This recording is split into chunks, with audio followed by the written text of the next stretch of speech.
It has begun. Alright.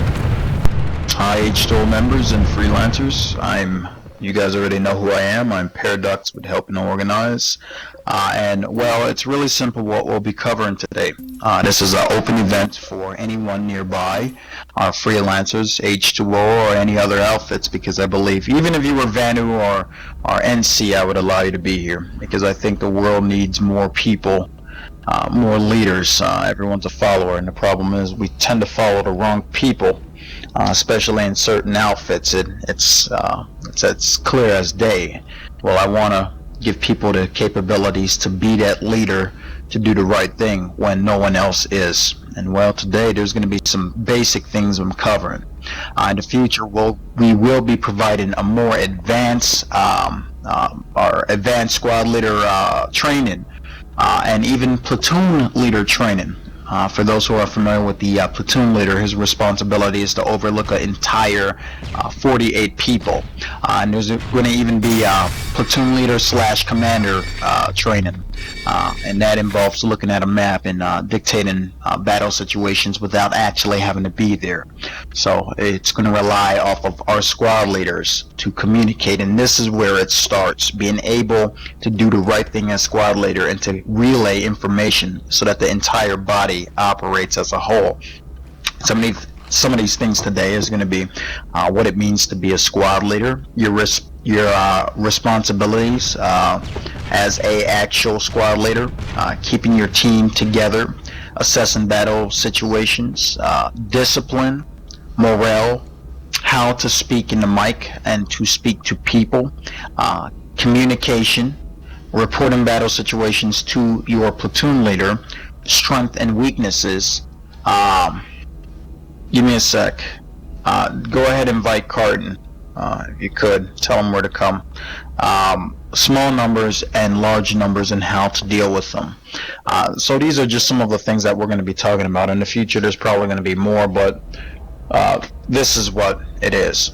The first one, what it means. Oh yeah, also we'll be reading a little bit of Sun Xiao's Art of War to open up people's minds about just conflict in general and ways to resolve them, or means of resolution. If you understand me and heard me, please look up in the sky and give me one shot, then reload. Wonderful. Alrighty. Now, the first one in our chapter is what it means to be a squad leader. What it means to be a squad leader. What does it mean to be a father? What does it mean to be a manager or a boss man? What does it mean to pave the way? A squad leader is really simple. Alright, just like a father, just like a manager. He has a bigger picture, or she in most cases. They are there to guide and clarify, to lead, to act as that rally point, to be the one to look up to when no one else has the idea. The idealist, the person with the capability to rally people into one point and move them together as a force. This is the squad leader. It's different from a manager, it's different from a father, but they all have one thing in common. We take care of our people. Our responsibility is to look out for our people, whether it be the father holding the hand of his 4 or 5 children. God, I hope you don't have that much children. I'm up to 4 now. As you guys know, I have a stepdaughter, my oldest son, who's pissing me off right now, playing with my ear.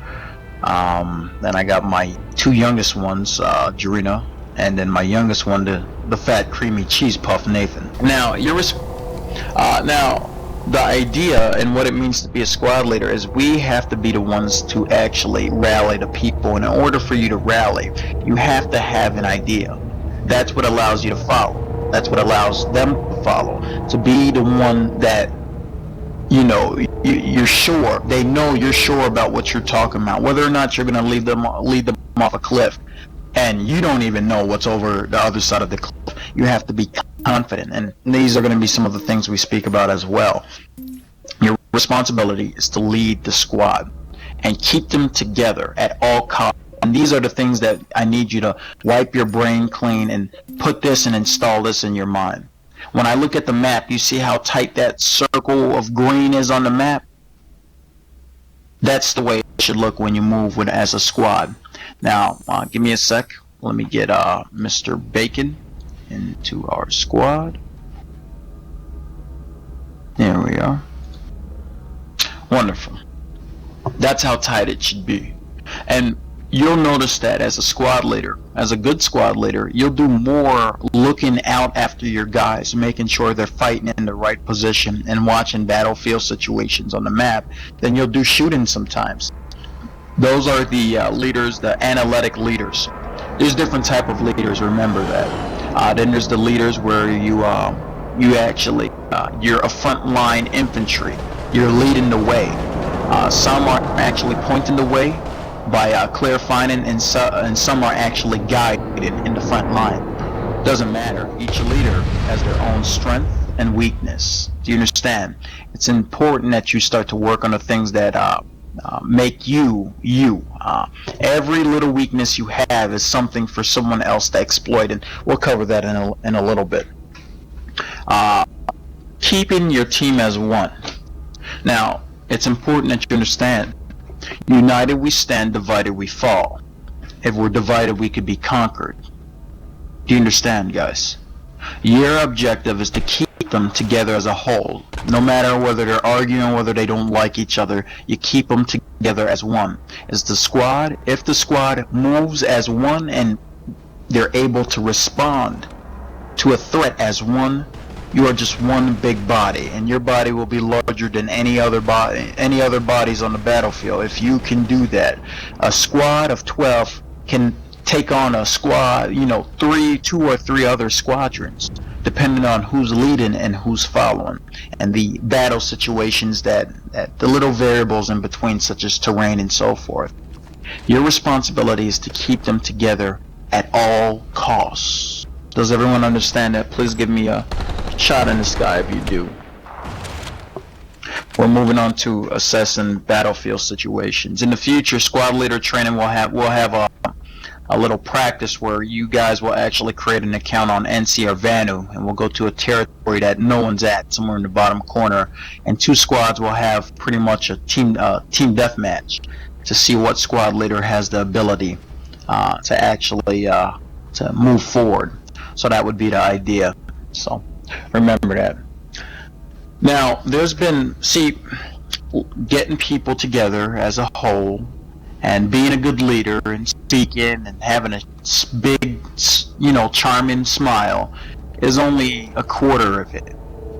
The situation also tells what your outcome is going to be. Now, for those who were playing Mountain Blade or viewing it yesterday on Deluminex's stream, you saw that even though we had weaker numbers, we had low numbers, and we had weaker soldiers, with the general's ability to guide, to determine when to attack and when to fall back. These is actually what led to our victory 3 times, even though we lost it. It was inevitable we were going to lose, but we pulled a surprise out of our hat. Now, what leads to something like this? Well, first we have to look at the situation of the battlefield. What do we have? What are our capabilities? Where do we fight? And what is the enemy's capabilities, and what do they have? And then on top of that, who's leading? You can have 100 men running across a battlefield against 50 or 25 men. But if they have a good leader under their side that can determine when to attack, when to defend, and how to trick you, well, that 100 large numbers won't mean anything. The balance is going to be shifted. It's going to be even playing grounds. Does everyone understand so far? This is going to be very important, so listen. When determining a battle situation, now I could give you an example, multiple ones, where we have to face numbers, and the battle situation can always change quickly. Quicker than your eye can actually blink. That's why a lot of guys are, go here, no, wait, do this. Because it's always changing.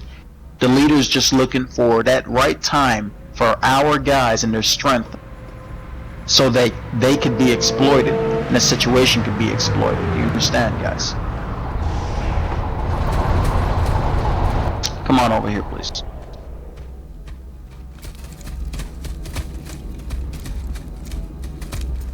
Yeah, alrighty, wonderful. Yeah. Now, when we do battle, we have to look at the different type of units, the different type of things that we're actually commanding. For example, you have the infantry. What is infantry good at? What is their strength? What is their weakness? What is mounted units' strength and weakness in mountain blade? It ranges all over the place, but we have to know when to use them and when not to use them. You just crash. We'll continue. Now, most of you guys will realize that you have special abilities to lead different type of squads. Some of you guys may be good at playing basketball, some of you guys may be good at playing football, some of you guys may suck at soccer, and it's the same thing in this game. Certain type of units you're good with using. Why? Well, there's a lot of different reasons why. Most of you guys have led infantry. None of you guys got a chance to lead max suits, and I remember when we've actually got a chance to put a squad leader in command of tanks, and how quick our tank battalion got wiped out, because that's not something they do. So, as I was saying, we have to be able to assess the situation before we actually engage. Before we shoot, we have to think. Give me 1 second, please. Before we shoot, we must think. And remember, what happens to you out there, whatever decision you make, the 11 guys behind you, they will share the same faith. Most of the time, they will share the same faith as you. Do you understand, guys? Give me one shot if you do. Remember, it's just basic orientation, nothing too special. I'm just covering a few things. So when you go on the battlefield, you have to determine the situation of life and death. What is the probability of us crossing from this field to another? What is the harm that may occur to us and the guys that follow me? You understand?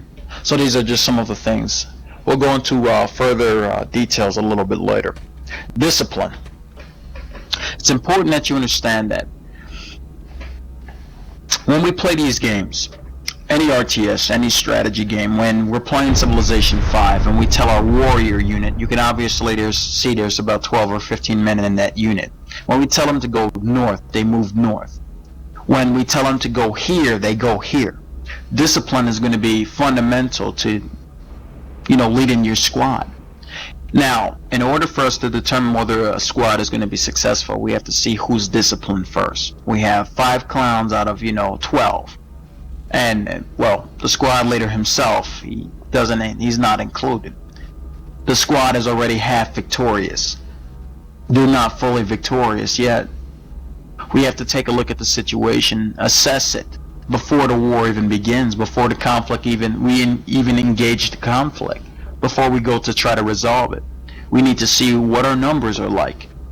And, well, discipline is going to be fundamental. It's important that you understand sometimes when you're on the battlefield, little games for discipline, for getting people to follow directions, just like Paradox says, or Simon says, or Mart says, these are going to be crucial to see who can follow directions, who can listen.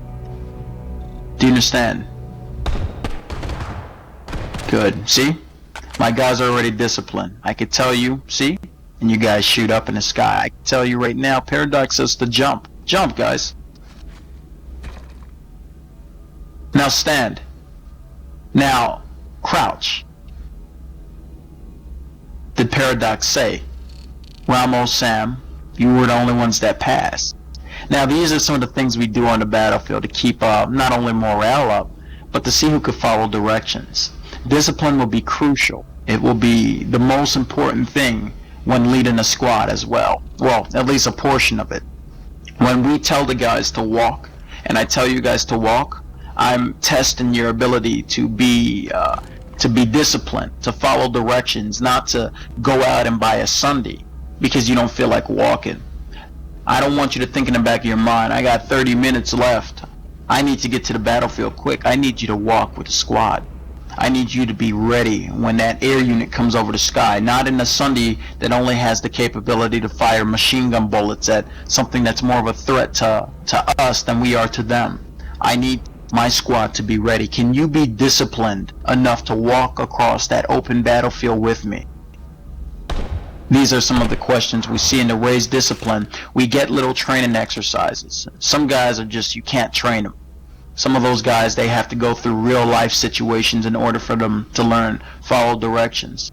As a discipline, you are a disciple of a certain type of order. Go check it out. What order do you follow? You follow obedience. Guys, team at the moment?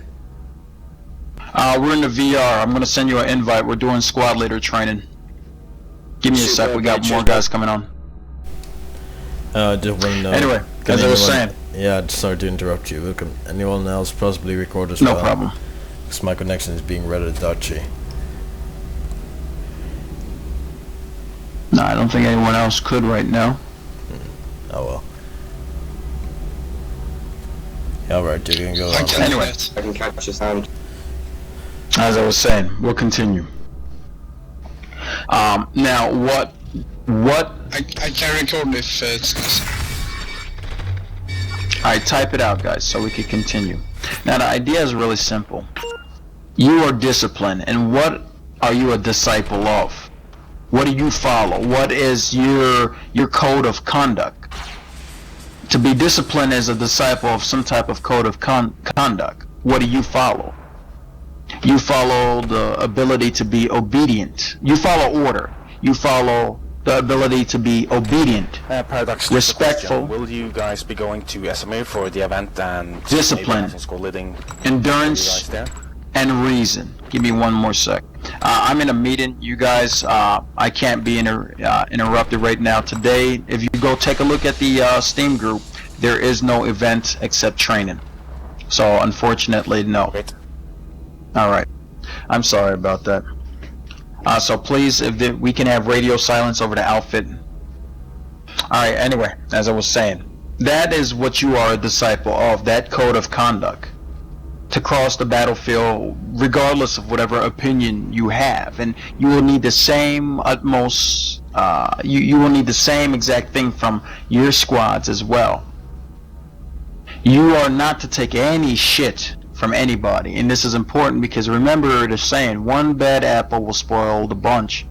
One guy doing what he wants, no matter if he's an H2O guy, ranking guy, he has to be taken care of. Do you understand so far, guys?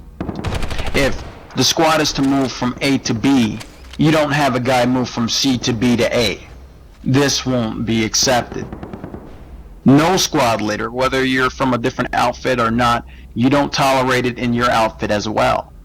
Whether you become a future leader, maybe you won't be with H2O in the future, but remember, one bad apple will spoil the bunch because one guy will see that this guy does what he wants.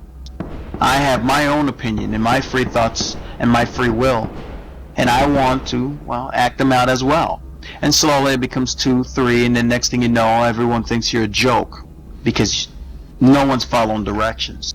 What happened to your squad? There is no squad. It's a group of 12 men doing and carrying out their own free will. This cannot be tolerated.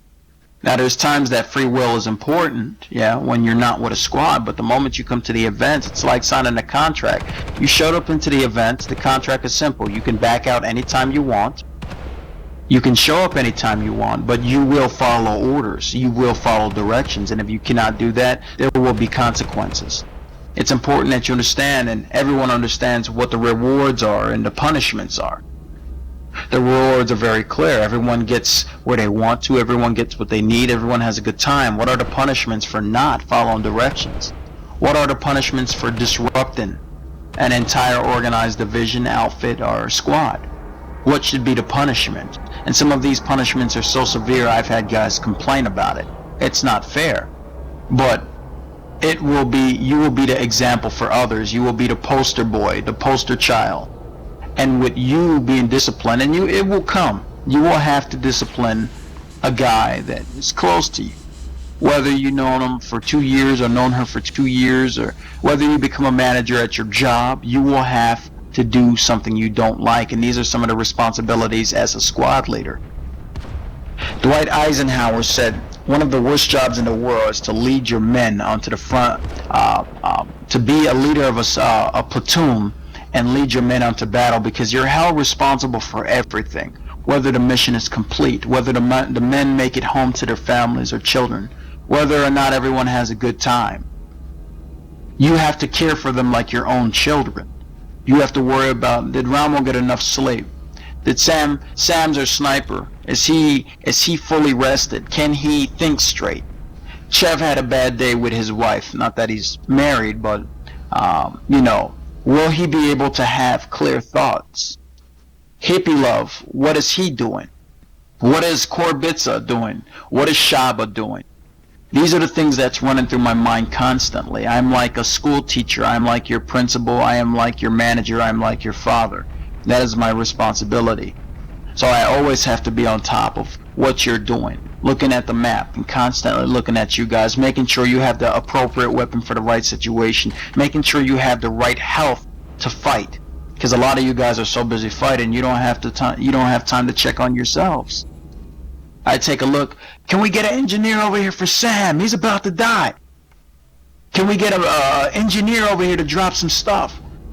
Some ammo? Can we get turrets over here to defend the guys that can't defend themselves in the back? So these are some of the things that you will be responsible for doing. Now we'll carry on. Morale.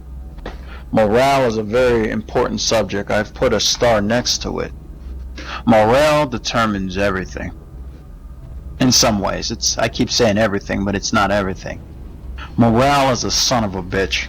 I'll give you a short story. A while back, we used to be in Xbox, and we used to play a lot of GTA, a lot of Battlefield and Halo, and I mean literally, we were rolling over everybody. There was only a few people that can actually wipe us out. One guy, his name, I considered him, remember, we have different levels in H2O of gameplay in reference to someone's skill. There's a creamer, there's a cupcake, there's a cake, and this is going from lowest to the top. Alright, there's a regular, there's a professional, there's a veteran, there's an ace, and then there's a hero. There's only been 3 people in my life that are notable heroes. One is Blaze Wolf, another is Cuba. This guy in GTA, he used to, by himself, single-handedly, in Xbox, wipe people out non-stop. You would hear, oh, he has a turbo, he has this and that. But I knew him. He was very skilled. Well, no, seriously, I want you to understand the situation before we go on about morale. Well, anyway, there was a game of GTA we were playing, and we were going against another clan. At the time, I considered ourselves a clan. Now I consider ourselves an organization. But we were going against this clan, and our guys already, their morale was swelling. And morale, going into the next battle with morale swelling from the previous battle, this could be dangerous sometimes because your guys should start to get to their head that they could just do whatever they want and take out the opponent. You understand what I'm saying? So anyway, we got against this crew, and they were sweeping us off our feet. And even as a leader, it was very hard to maintain control over my guys because it starts to get to them. When they start losing, people can easily become enticed, especially when they can't control their emotions. Like, you shoot me 10 times, I'm going to come after you on the battlefield. I'm going to put everything aside. I'm not listening to squad leaders' orders. I'm enticed. I can be lured anywhere to do battle because now pride has went to my head. I can beat you, and I will show you, and I will beat you anywhere you want me to. Just come on over. So what happened was I lost control of Martinez. Ghost was Ghost was losing control of. He lost track of orders, and Ghost is considered one of my most loyalist guys in H2O. I've known him for about 3.5 years. He was my most loyalist. He wasn't even listening. You had Lowbridge. He was part of that battle. He was following directions. Southpaw was part of that battle. We had a whole group of H2O guys, and the entire crew was divided between those who had to prove a point to this other crew and those who did not want to prove a point. They remained loyal. And what happened was we got whooped. And one of our strengths is using pistols and knives in GTA to defeat guys with rockets, rifles.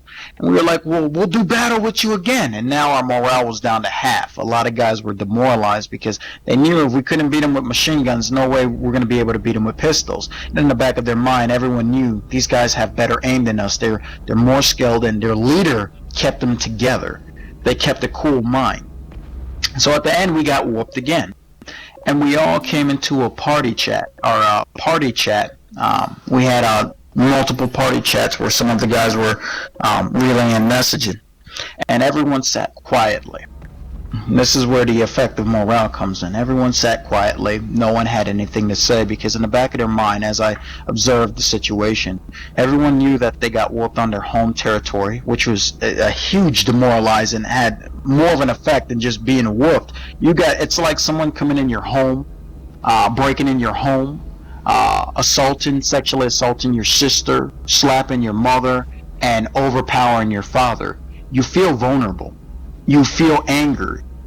You don't know how to respond to that, and that's how we felt. We felt like someone came in our home and did that to us.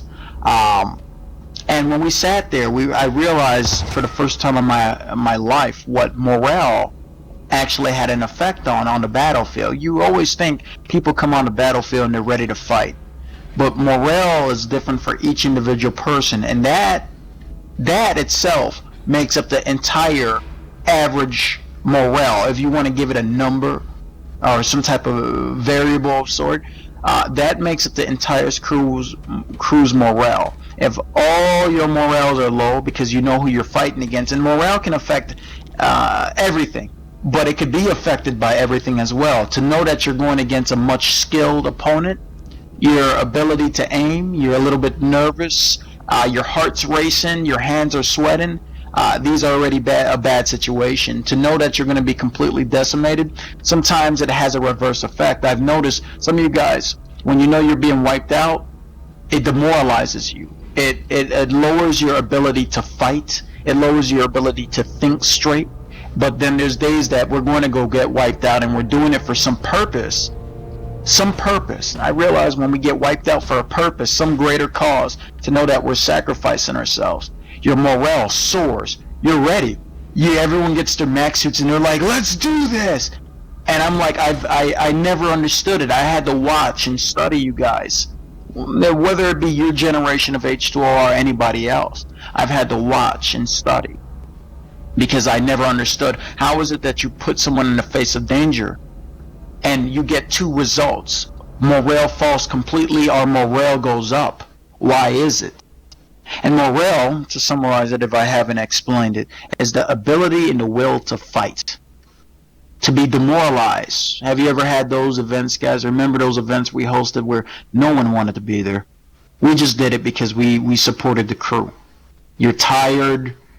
No one's talking in the mic. Even the squad leaders aren't making the appropriate call. People aren't following orders, and we're trying to struggle for the next 3 hours to keep everything together.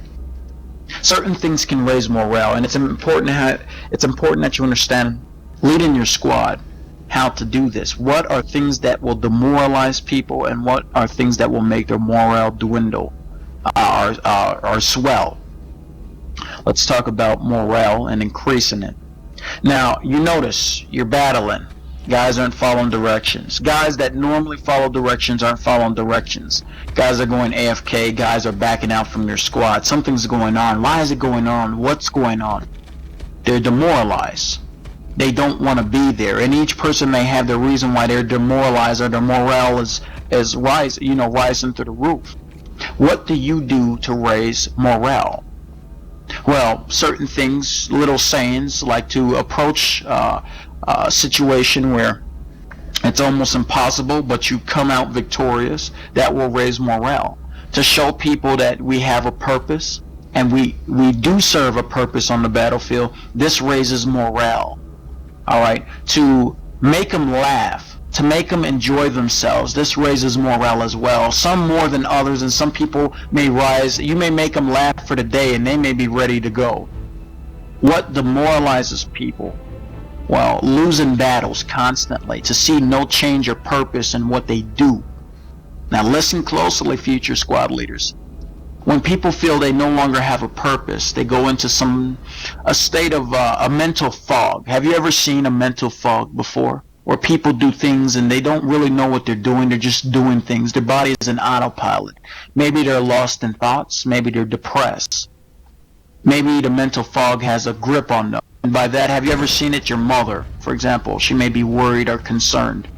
You see her washing the same plate twice, 3 times. You may see somebody open a door, don't know what they want to do, close it, open it back up, and they're like, what was I doing?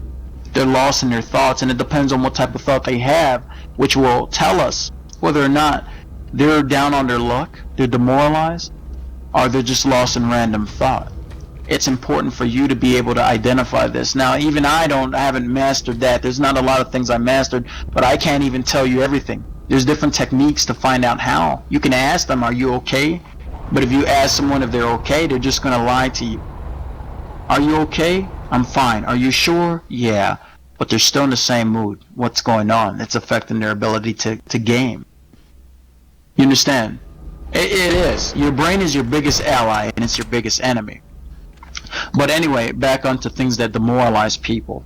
Now, I realized at one point, when we had griefers, this had a mixed impact on a lot of people, depending on why they come out to play. Now, if you think about this, we had an incident where when we went to Connery server, where I saw a mixed reaction of demoralization and morale soaring. We had griefers sticking C4 to our galaxy, following us and stalking us for almost an hour and a half. And some guys, there was a mixed reaction, and I think I figured out a few guys where they want to come on and play, they want to support the crew, but you have this asshole doing it. And then you had other people from their side of the view or the other side of the table that seen it differently. You had guys willing to waste an hour and a half of their life to try to bother us, but it wasn't slowing us down. We were still capturing territory. They were like, the saying, if you do something good in life, you do something great, you will have haters. They will try to stop you. They will run vehicles into you. They will waste their most precious thing in life, something they can't buy, but they could definitely spend time to bother and distract you, and it's not phasing you. So some guys were like, let them keep coming. They're not bothering me. It actually fucking motivates me. And I realized at the time the impact of a squad that has mixed reactions to some event involving the decrease or increase of morale. How do you deal with that? What do you do and what do you say? And words are like keys to doors. The right word in a certain line with the right tune or tone will unlock something great or unlock something disastrous in somebody. It can make someone cry. It can make someone smile. It can make someone do things, wake up and go take on the world. It gives, Martin Luther King started with a dream, started with a word. So you have to unlock that in your squad. You have to do little things. Like, for example, what's the saying, Chev? We don't die, we just respawn after we do something victorious. It gives people a sense of image, and that raises morale as well. The sense of an image gives birth to them having a reason to exist in the game, to feel like they're part of something bigger, making change. So these little things, believe it or not, future squad leaders, these things will affect how you actually lead your squad. Does everyone understand so far? Good. How to speak to your men. Now, it's important that you understand. You guys, for you older generation H2O guys, do you guys remember Morganar? Anyone here? Nobody here remembers Morganar. Okay, I'll explain who Morganar is. I liked Morganar. He was the asshole of the crew. He was the squad leader. Morganar used to yell at everybody all the time, even when they did something right. He was, you fucking asshole, get up there and do what I told you. And a lot of people believe that being a leader is yelling at people and cursing as many times as you possibly could into a mic. That is not the case. You need to learn to use your different tones of voice to talk to people, whether it be the soft, calm voice, because sometimes that's what they need, or yelling at specific individuals, not everybody as a whole. You need to learn to talk to your people. Some people are sensitive to being yelled at. Some people are sensitive to being cursed at. Some people are sensitive to when you use religious terminology or use religion to reference something, to mention Jesus Christ, some guys get offended by that. That drops their morale and their ability to listen to you even more. Now you have someone that thinks you're disrespectful and they refuse to follow you, because respect will be one of the things that will lead to morale increase as well. What leader are they following? Oh, we're fine. We're going to be fine, guys. You know, Chev is leading us. Damn, Chev knows what he's doing. We're good. We're fine. So even in a situation where you would be considered, well, and, you know, in a desperate, you know, rock, you're standing between two rocks, still feel confident with your ability to lead. With failure, that also leads to demoralization. But about speaking, you have to learn to speak to people. You can't be soft and you can't be hard. You have to use them appropriate or accordingly. When I communicate to my guys, I let them know, you know, Sam, I need you to do me a favor. Sam, are you here with me? Sam, take a look at the map. This is the situation now. I'm putting you in a really fucked up situation. All right, now I'm trying to relate to you. I'm trying to tell you what the situation is going to be. There's no surprises. And I'm being honest with you. And I'm telling you how important you are right now to everything. Our guys right now, if you take a look at Indar, alrighty, and zoom in all the way to Crimson Bluff Tower, our guys are being held back. I need you to go infiltrator. I don't have the class. I know you don't. But I feel confident that you can do it. You've done a lot of great things in the past. And well, here's one of those times. I need you to get into a vehicle, and I need you to sneak to the east, get to the northern section, and destroy the turrets by placing C4. Do you understand, Sam? Do you understand, Sam? Alright. You need to learn to speak to people. You can't just come in, Sam! Fuck, what are you doing? Get the fuck on with it. I need you. Hold on. You can't do that type of stuff because it tenses people up. Have you ever watched, like, anyone here knows who Bob Ross is, the painter? I know Chev does. Okay. There's certain tones can have an effect on the body. It can relax people. It can, you know, having a girl come and whisper sweet things in your ear very lightly, you know, and your eyes are sort of twitching, your eyes are rolling in the back of your head. She hasn't even touched you. She's just making little noises from her mouth. Your eyes are rolling in the back of your head already. See, we can get different results from using different tones, different tones. Whether it be a song you're listening to or whatever it is, it can have an impact on the mind. It can either lead to success or failure. Now, I haven't figured everything out, and I can't share everything with you because some of the information may be wrong, but you could do a little bit more research on it. Learn to talk to people. If someone's angry, you can't come in there and yell at people. You can't come in there and yell at people. You understand? You have to be able to relate to them, and you have to use a tone that's not threatening, because some people may love to argue. He loves to argue, he loves to fight, and now he's pissed off. How do I approach him to tell that guy right there who's pissed off with the world right now, can he move to the northeast? How do we tell him? Do we give him a blunt, direct order?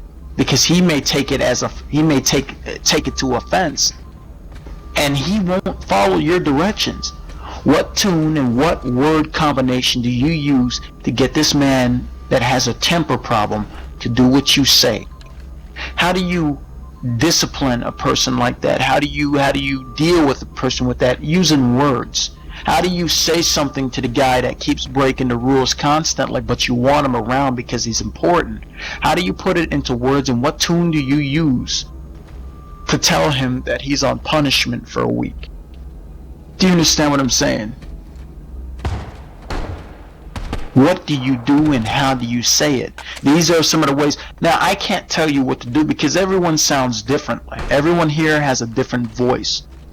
There's different times you got to sound like different people. You got to get into character. You got to sound like things that you're not. Sometimes you have to be a hero. When everyone is whooped and battered, they want to hear someone with a plan or an idea. Corbetta, quit that. They want to hear someone with confidence in their voice to carry them through something that's dark. How do you go to your family and your family is like, we don't have any money to eat. We don't have a place to stay. The male figure stands up, everything's going to be fine. I'll take care of it. You just uplifted their spirit to go on through the next day, to carry on into the next day. But in reality, you know it's grim. But sometimes people need to hear that, and how you speak and how you word it will be important. Does everyone here understand me? Good. Communication. Now we're wrapping it up, and then we'll finish off with a little bit of Sunshell's art of reading. I will start doing that more and more with you guys. Open up your mind. When we communicate, it's important that you understand what is the lifeblood of a city. What is the lifeblood of today? What is the lifeblood of everything today? What do we call this age? Does anyone know what this age is called? Anybody? What age do we call this? Not what century, you ask. What age? There was the classical. You guys that play Civilization 5 should know. Modern. The digital age. What is digital? What does it mean to be digital? We'll break this down and you'll understand. Modern age could be whatever age it is at the current time. It's like saying the present age. It could have been the 16th century and we could consider that to be the modern, the present day. What is digital? Someone talk to me. I'm serious. You need to learn this shit. Computer. No, not necessarily. Computers use digital, but I won't say the last word. What is digital? Deliminex. My electronics genius female. Something to do with digital is a form of a signal. And there's analog and digital. Analog is constantly wavy. Digital is up, down. It's either 0 or 1. It's hot or cold. It's a signal. Do you understand? And what is a signal, guys? It's a form of communication. Communication is what makes up our world. Globalization. How does globalization even exist today? Through communication. The ability to find out what's going on in Syria in less than 6 seconds or 10 seconds. To be able to allow people to see Mountain Blade, but yet they're not even in the game. To be able to receive your mail that would probably take, 2 months back in the 1800s to reach you in less than a second. And that is what's going to make us. The ability to communicate with each other using the given resources that we have available. Do you understand? Now, the most important thing to communicate in is being able to use, we need to formalize it. And we have. The ability to, have we ever had that situation where, and these are why we have to come up with rules and regulations on our way of communicating with each other. Have you ever had the moment where we're talking to each other, right? And you're like, who just said that? Does anyone have that moment where some of these guys sound so alike you don't know who said it? Said what? You understand what I'm saying? Who just said that? Me. Who the fuck is me? It's me, Sam. Yes, sir. Okay, let me know that. Yes, sir. And not using you as an example like in reality, but so where we have to be able to communicate is, well, we have to have some way of doing it, a system. Identify who you are, who you're speaking to, what you have to say, and over. So I can say, this is XH2X Paradox with helping the organized outfit speaking to all people in Commander channel. Blah, blah, blah, blah, blah, blah. My nuts smell like vinegar. Over.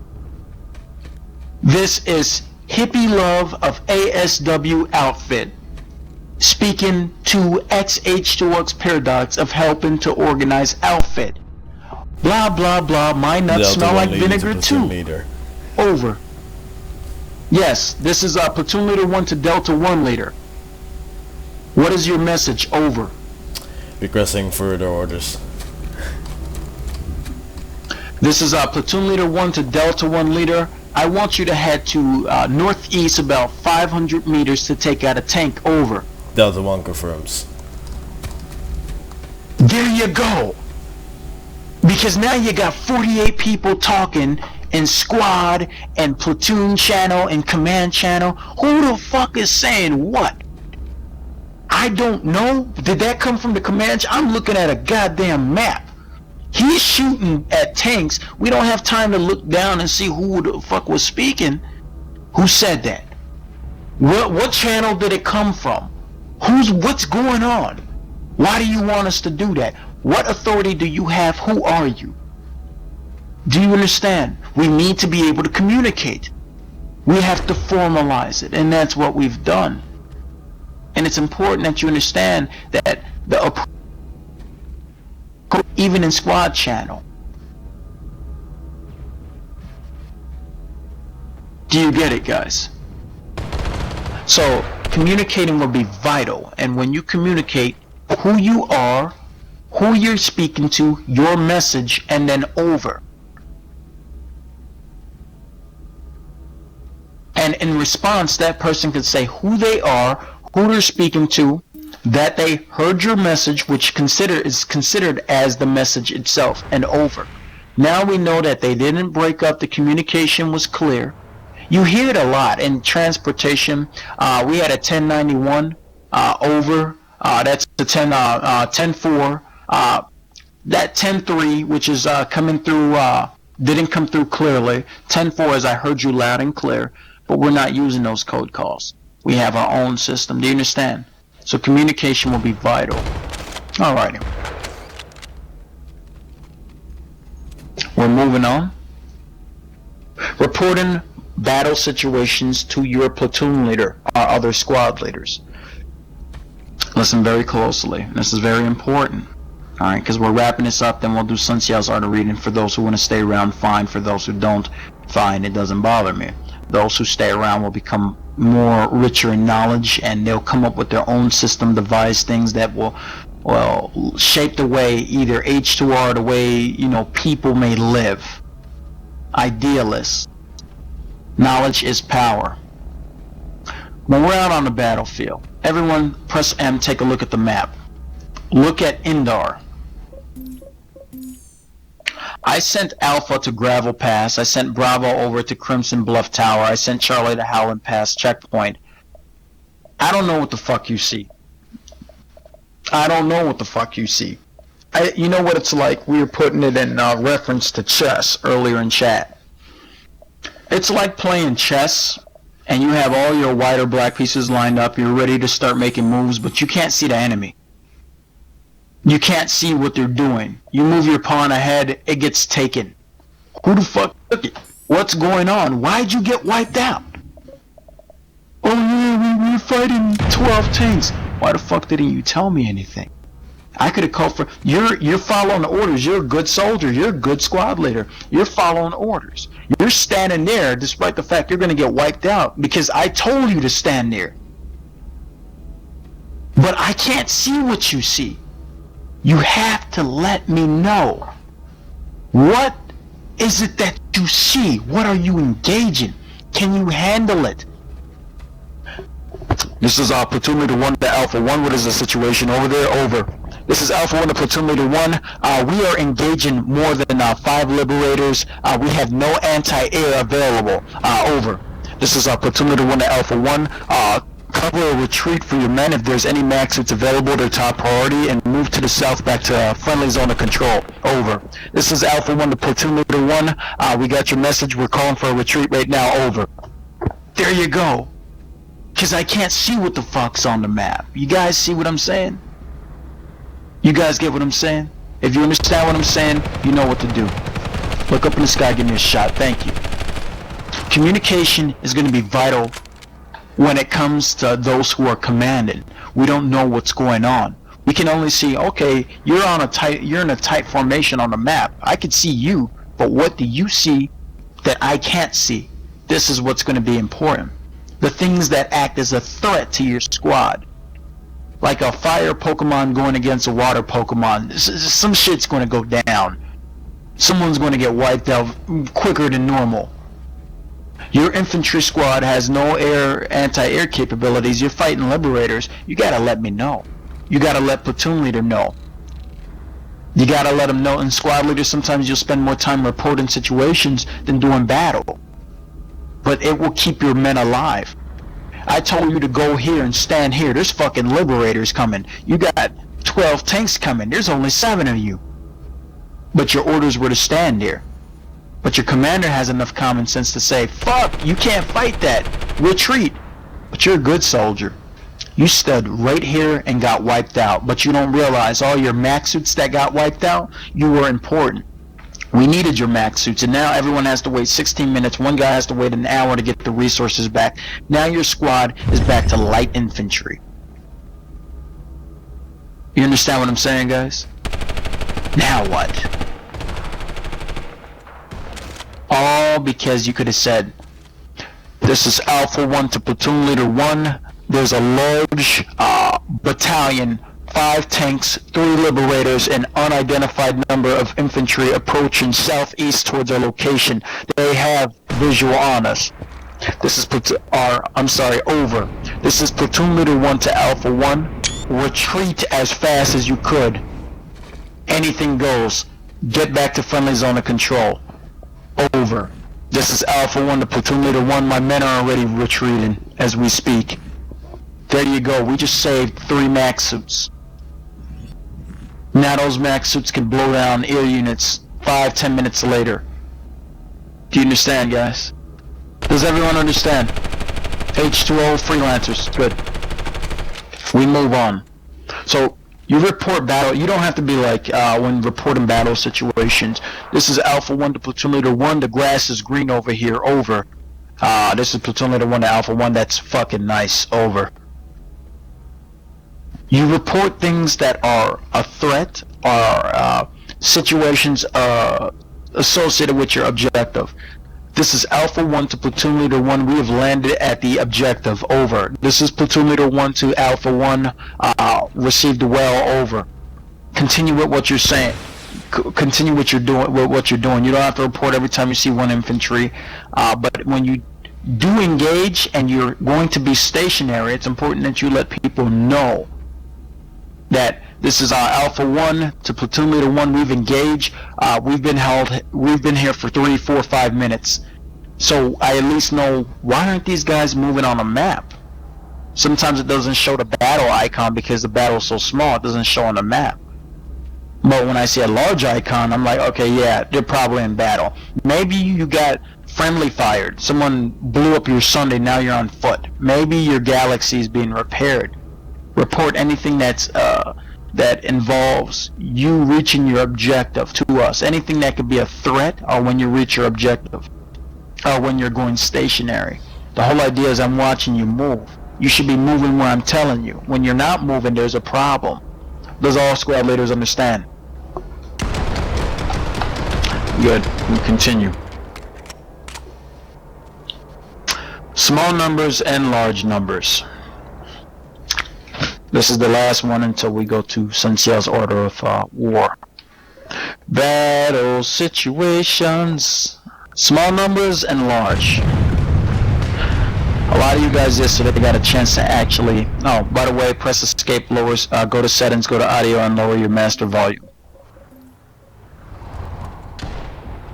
I'll give you guys a few seconds. Anyway, as I was saying, no need to shoot at him. Now the idea is really simple. Yesterday, a lot of you guys who were playing Mountain Blade with us got a chance to see it. Deliminex was there. Sam, I don't think you were there.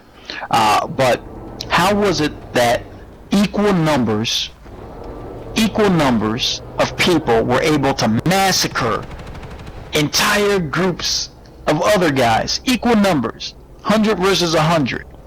Generals, a little bit different from others. Some had the ability to duel. Some had the ability of speed and evasion. Some people had the skill as an archer. Each general had their ability. What was it that led to it? Tactics? Yes.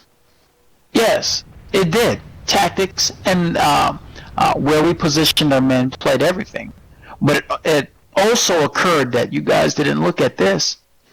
Which generals knew how to use numbers? Which ones knew what numbers were a threat? Who knew that their 12 infantry of Nords was dangerous to 50 archers? Numbers. Those who know how to use and command the small will be victorious, and those who know how to command against a large number will be victorious and know when to use them on the battlefield, know when to retreat when there's 12 tanks coming and you got 12 men. Even numbers, even numbers, but not so even in between. When to fall back, when to know that our 12 men can't change an event, so maybe we could go harassing the enemy, taking out their tanks, guerrilla warfare.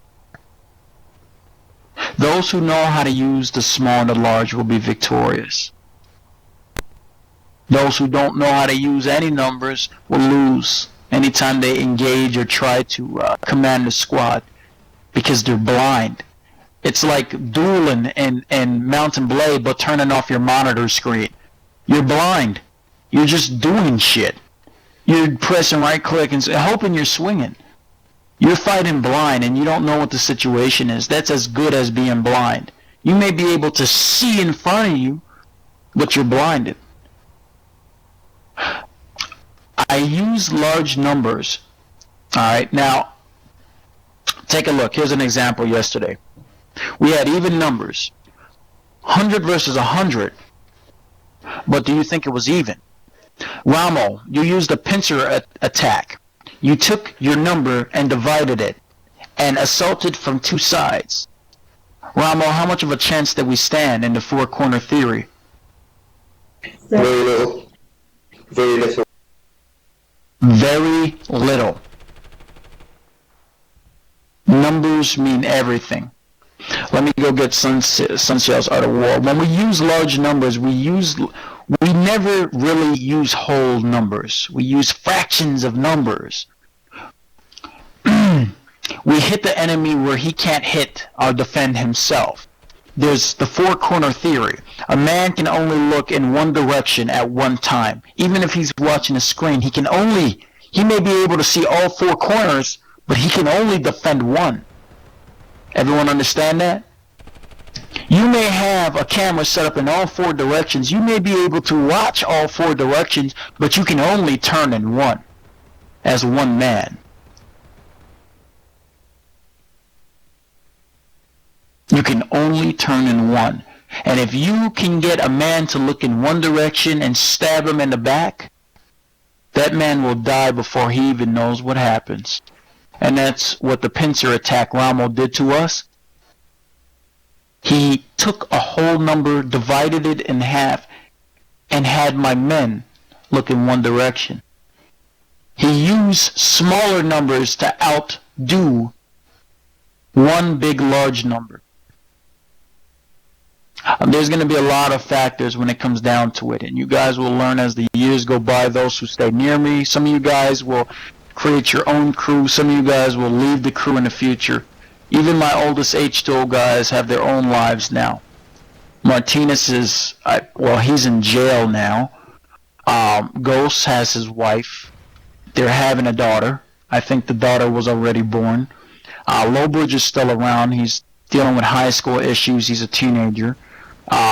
Shit like that happens. Southpaw, he does football and after school activities.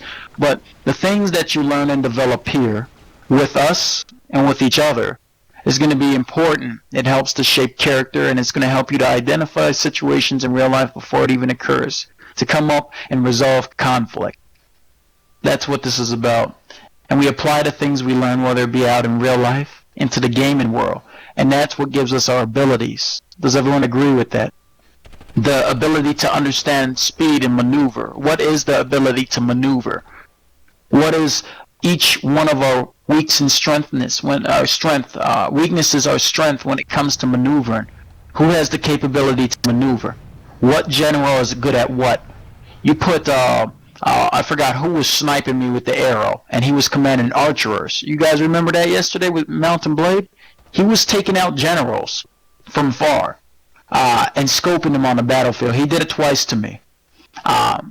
Your ability and your ability and being able to identify another squad leader's ability, like my ability here on Planetside 2, is infantry. That's my specialty.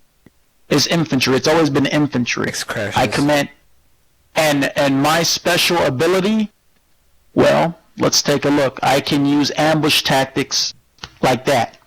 As long as my squad can cooperate, cease fire, get behind a hill, don't do nothing, radio silence. Don't poke your head until I tell you. At the count of 3, we're all going to fire. The enemy came in closer from defensive ground into open ground. Now we can wipe them out. The tactic worked.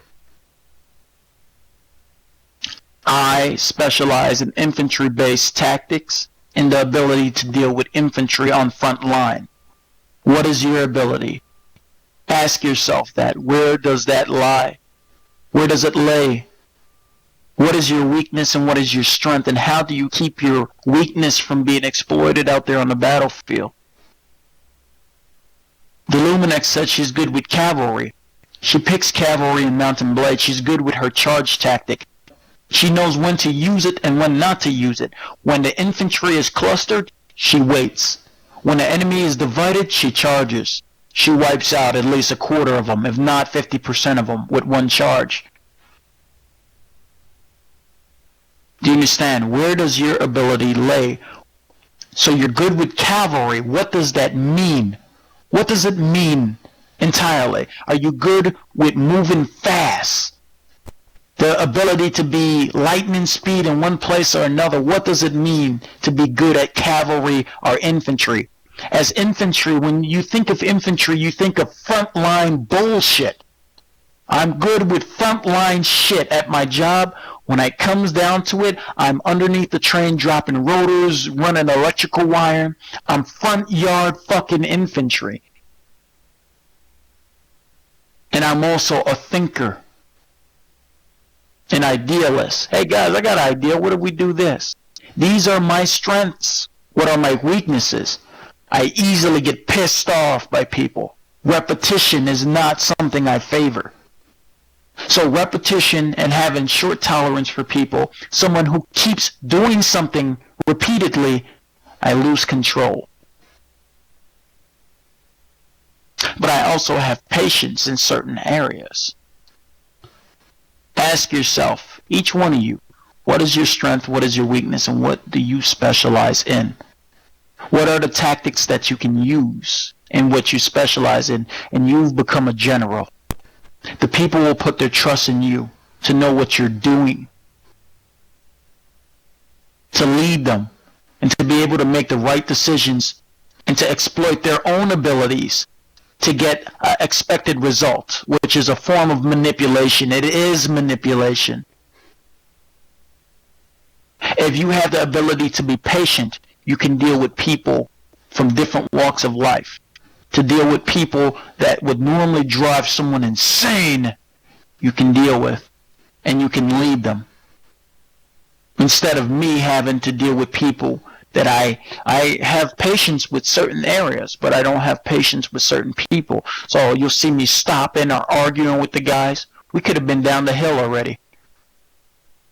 Find out your weakness, find out your strength, find out what you specialize in and what things you can do with all of those little things that you're good with, and how you can manipulate a situation dealing with conflict, and you will become a general yourself.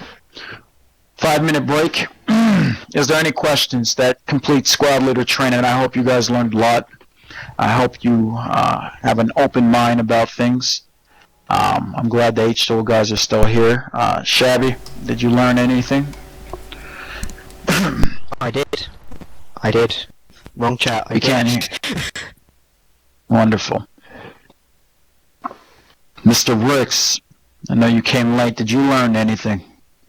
Yeah, I certainly did, mate. It was good, We can't hear you talking. The Lemonex, did you learn anything? Yes, I learned some. Hippie Love, did you learn anything? Yeah, a lot. So writing down this stuff so I can remember it. TY62RT, did you learn anything? Oh, I learned a shitload today.